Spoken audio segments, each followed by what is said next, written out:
ब्रेकनंतर तुमचं स्वागत दुपारच्या बातम्यांमध्ये। आता पुण्यातनं बातमी आहे, तिथे एमपीएससीच्या विद्यार्थ्यांचं आंदोलन सुरू आहे आणि देवेंद्र फडणवीस यांनी विद्यार्थ्यांशी फोनवरून थेट चर्चा केली।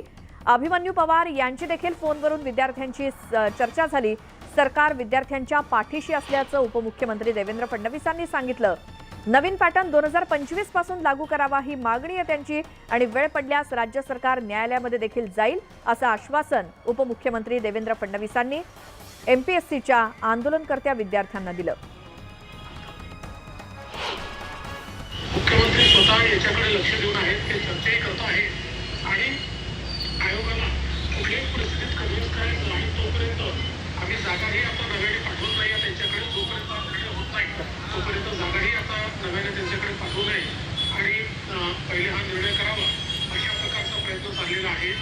तर आता मी आपल्याला एवढंच आश्वस्त करू इच्छितो की सरकार 100% आपल्या सोबत आहे, आपल्या बाजूने आहे। आम्ही मार्ग काढण्याचा प्रयत्न करतो आहोत। आवश्यकता पडली तर आम्ही कोर्टात देखील जाऊ त्या संदर्भात, पण हा निर्णय आपण ज्याही प्रकारे होईल त्या प्रकारे करून घेऊ। मला असं वाटतं की या संदर्भात आता तरी मी एवढंच सांगू शकतो, बाकी आपण सगळ्यांनी हा विश्वास ठेवावा की सरकार निश्चितपणे यातून मार्ग काढतोय।